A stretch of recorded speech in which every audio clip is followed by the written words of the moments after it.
যোৱাকালি অৱশ্যে এটা আলোচনা মই গম পাইছিলোঁ যে আমাৰ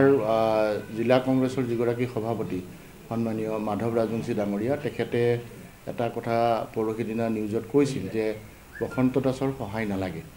আৰু যেহেতু মই আমাৰ স্থানীয় বিধায়ক আৰু মঙলদৈ বিধানসভা সমষ্টিৰ বিধায়ক মই 3বাৰকৈ বিধায়ক হিচাপে নিৰ্বাচিত হৈছোঁ প্ৰাক্তন মন্ত্ৰী মোৰ এটা আমাৰ সমষ্টিত যথেষ্ট সংখ্যক লোক মোৰ ছাপোৰ্টাৰ হিচাপে আছে আৰু যদি মই চৰকাৰক ছাপোৰ্ট দিছিলোঁ কিন্তু মোৰ যিসকল কংগ্ৰেছ কৰ্মী আছে তেওঁলোকে কংগ্ৰেছৰ যিখিনি মিটিং বা তেনেকুৱা ধৰণৰ তেতিয়া তেখেতে জিলা কংগ্ৰেছৰ সভাপতি হিচাপে যেতিয়া তেওঁলোকক মাতিছে আহ্বান কৰিছে তেওঁলোক গৈছে মিটিং মাটাং কৰিছে এইখিনিলৈকে ঠিকে আছিল কিন্তু যোৱা পৰহি তেখেতে যেতিয়া ক'লে যে আমাক বসন্ত দাসৰ সহায় নালাগে তেতিয়া আমাৰ কৰ্মীসকল আমাৰ আমাৰ 3টা ব্লক মঙলদৈ বিধানসভা সমষ্টিত পূব মঙলদৈ পশ্চিম মঙলদৈ আৰু মঙলদৈ টাউন 3টা ব্লকৰ সভাপতিসকল তেওঁলোকৰ মণ্ডল প্ৰেচিডেণ্ট আমাৰ যিসকল মূল কৰ্মী আছে তেওঁলোকে সকলো আলোচনা কৰি যোৱাকালি সন্ধিয়া মোক জনালে যে আমাৰ যিহেতু ৰাজবংশী ডাঙৰীয়াই কেণ্ডিডেট হ'ব তেখেতে কৈছে যে আমাৰ সহায় নালাগে গতিকে তেওঁলোকে কৈছে যে আমি বিজেপিতে যোগদান কৰিম মই এতিয়া কৈছোঁ যে তেওঁলোক যিহেতু ব্লকৰ সভাপতি আৰু আজিকালি সকলো ইণ্ডিপেণ্ডেণ্ট মোবাইলৰ যুগ বৰ্তমান কি চলি আছে ভৱিষ্যতে কি হ'ব এই সকলোৱে নিজে সিদ্ধান্ত কৰিব পাৰে বা নিজে জানে গতিকে তেওঁলোকে সেইটো সিদ্ধান্ত কৰি আজি বিজেপি দলত তেওঁলোকে যোগদান কৰিছে আমাৰ জিলা মহিলা কংগ্ৰেছৰ সভানেত্ৰী ডাঙৰীয়ানী কিছু আমাৰ আগৰ ব্লকৰ সভাপতি আগৰ মণ্ডলৰ সভাপতি কিছু পঞ্চায়তৰ সভাপতি বিভিন্ন ধৰণৰ কৰ্মী বা আমাৰ নেতৃবৃন্দই বিজেপি দলত যোগদান কৰিছে মই এইমাত্ৰ আহি গোটেইখিনি খবৰ পাইছোঁ আৰু এতিয়ালৈকে ভালদৰে মই খবৰ লোৱাই নাই কোন যোগদান কৰিছে নিশ্চয় এইটো যিহেতু মই চৰকাৰক সহযোগিতা আগবঢ়াইছোঁ চৰকাৰ যিটো তেওঁলোকৰ চলি আছে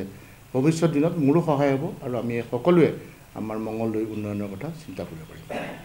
মই নিজেই 5টা ইলেকশ্যন খেলিছোঁ আৰু আপোনালোকে যদি চাই যোৱা মোৰ নিজৰ 5টা ইলেকশ্যন MP 5টা পঞ্চায়ত 5টা মিউনিচিপালিটি 5টা আমাৰ BTC 3টামান হ'ব এনেকৈ মিলালে মোটামুটি 15ৰ পৰা 20টা ইলেকশ্যন মই নিজৰ খেলিছোঁ আৰু যোৱা 19ৰ যিটো লোকসভা ইলেকশ্যন 14ৰ লোকসভা ইলেকশ্যন তেতিয়া যিসকল কংগ্ৰেছৰ কেণ্ডিডেট আছিল তেওঁলোকৰ কাৰ্যালয়বিলাক মোৰ ঘৰতে আছিল যিহেতু মোৰ টাউনত ঘৰ গতিকে মই ইলেকশ্যনটো খুব ওচৰৰ পৰা দেখিছোঁ আৰু বৰ্তমান যিটো সময় এই সময়টোত আমি দেখা পাইছোঁ যে কেন্দ্ৰত যিখন চৰকাৰ আছে প্ৰধানমন্ত্ৰী নৰেন্দ্ৰ মোদী ডাঙৰীয়াৰ নেতৃত্বত তেওঁলোকে যি ধৰণৰ বিকাশ বা যি ধৰণৰ উন্নয়নমূলক কাম কাজ আৰম্ভ কৰিছে গতিকে এই ক্ষেত্ৰত ভাৰতবৰ্ষৰ ৰাইজে কিছু সিদ্ধান্ত লৈছে আৰু আগতেও বহুত চৰকাৰ আছিল আমাৰো চৰকাৰ আছিল কিন্তু ৰাষ্ট্ৰীয় আৰু আন্তঃৰাষ্ট্ৰীয় পৰ্যায়ত প্ৰধানমন্ত্ৰী ডাঙৰীয়াই কিছু কাৰ্যসূচী বা তেনেকুৱা ধৰণৰ কাম কাজ কৰিছে য'ত আমাৰ ভাৰতবৰ্ষ যথেষ্ট আগতকৈ আমি ইণ্টাৰনেশ্যনেল লেভেলত যথেষ্ট ভাৰতবৰ্ষৰ নাম হৈছে আৰু ভাৰতবৰ্ষতো যথেষ্ট বিকাশৰ কাৰ্যসূচী হৈছে আৰু বৰ্তমান সময়তো আমাৰ যিগৰাকী মুখ্যমন্ত্ৰী ডক্টৰ হেমন্ত বিশ্ব শৰ্মা ডাঙৰীয়া তেখেতৰ নেতৃত্বত আমাৰ প্ৰায়বিলাক জিলাতে যথেষ্ট পৰিমাণৰ উন্নতি হৈছে আৰু আজি দুদিনমান আগত আমাৰো বিকাশ যাত্ৰা হৈছে আৰু আশা কৰিম যে ভৱিষ্যত দিনত আমাৰ আৰু কিছু আমাৰ সমষ্টিত কাম কৰিবলগীয়া আছে জিলাখনত আমাৰ কাম কৰিবলগীয়া আছে আৰু আকৌ মই কৈছোঁ যিহেতু আমাৰ জিলাখন এছপিৰেশ্যনেল ডিষ্ট্ৰিক্ট আমি যথেষ্টখিনি এতিয়াও আগবাঢ়িবলগীয়া পৰ্যায় আছে এইবিলাক ক্ষেত্ৰত আমি সহায় কৰি যাম আৰু আমি সকলোৱে একলগ হৈ কাম কৰিম আমাৰ কিছু কংগ্ৰেছ দলৰ নেতৃবৃন্দ আমাৰ কিছু কৰ্মীয়ে আজি বিজেপি দলত আনুষ্ঠানিকভাৱে তেওঁলোকে যোগদান কৰিছে ময়ো অনুভৱ কৰিছিলোঁ যে আমাৰ যিহেতু জিলাখন এছপিৰেশ্যনেল ডিষ্ট্ৰিক্ট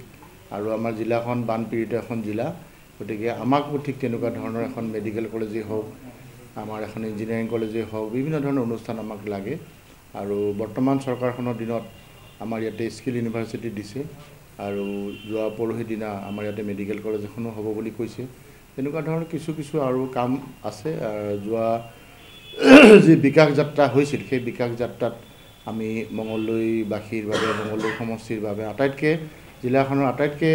আটাইকেইটা সমষ্টিতকৈ বেছি আঁচনি আমি মঙলদৈ বিধানসভা সমষ্টিয়ে পাইছোঁ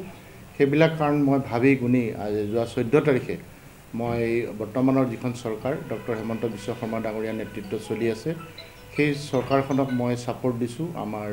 কাৰ্যকৰী সভাপতি তথা বিধায়ক কমলাক্ষ দে পুৰকায়স্থ আৰু আমি দুগৰাকীয়ে আনুষ্ঠানিকভাৱে আমি বৰ্তমানৰ চৰকাৰ মুখ্যমন্ত্ৰী গৰাকীৰ লগত আলোচনা কৰি তেখেতক আমি উন্নয়নমূলক কামৰ ক্ষেত্ৰত আমি সহযোগিতা আগবঢ়োৱাৰ প্ৰতিশ্ৰুতি দিছিলোঁ, সেইটো আপোনালোকে জানে। আৰু সেই অনুযায়ী আমাৰ মঙলদৈ বিধানসভা সমষ্টিত কিছু আৰু নতুন আঁচনিৰ কাৰণে মই চৰকাৰৰ লগত যোগাযোগ কৰি আছোঁ। গতিকে উন্নয়নটো মোৰ প্ৰধান কাম্য আৰু মঙলদৈবাসী ৰাইজে 5 বছৰৰ কাৰণে মোক নিৰ্বাচিত কৰিছে। আমাৰ সমষ্টিটোৰ উন্নয়নৰ ক্ষেত্ৰত মোৰ মঙলদৈবাসীৰ উন্নয়নে মোৰ কাম্য আৰু মঙলদৈ মোৰ জীৱন, মঙলদৈ মোৰ প্ৰাণ, মঙলদৈ মোৰ সকলো ধৰণৰ উন্নয়নে মোৰ কাম্য।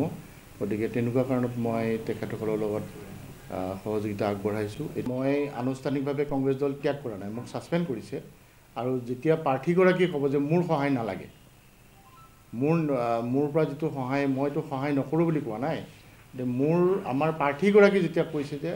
বসন্ত দাসৰ সহায় নালাগে, মোৰ হাথিয়াৰ কি? এজন বিধায়ক বা এজন নেতা কৰ্মী নোহোৱাকৈ কেতিয়াও নেতা হ'ব নোৱাৰে। তেওঁৰ লগত কৰ্মী থাকিব লাগিব, তেওঁৰ লগত ৰাইজ থাকিব লাগিব। এই যে নেতাজনে কয় যে ময়ে নেতা, মোৰ পিছফালে কোনো নাই, তেনেকৈতো নহ'ব। কিছু আমাৰ নেতা, আমাৰ কৰ্মী আছে, নেতৃবৃন্দ আছে, তেওঁলোকে খুব অসন্তোষ পাইছে।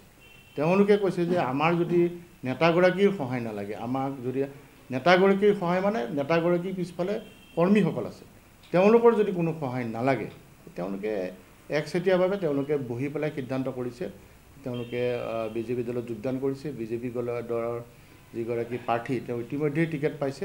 তেওঁক সহায় কৰিম বুলি তেওঁলোকে আজি যোগদান কৰিছে। এনি ভাৰত 24 এটি নতুন চেনেল ৱেলকাম জনাইছোঁ। এটাই কথা ক'ম, নিৰ্ভীক, নিৰপেক্ষ আৰু নিস্বাৰ্থভাৱে কাম কৰক। আমি সদায় আপোনালোকৰ লগত আছোঁ। ধন্যবাদ।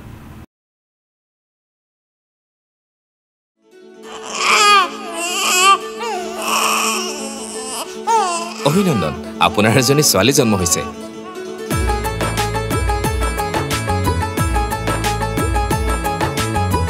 লাহি পাহি এজনী পৰি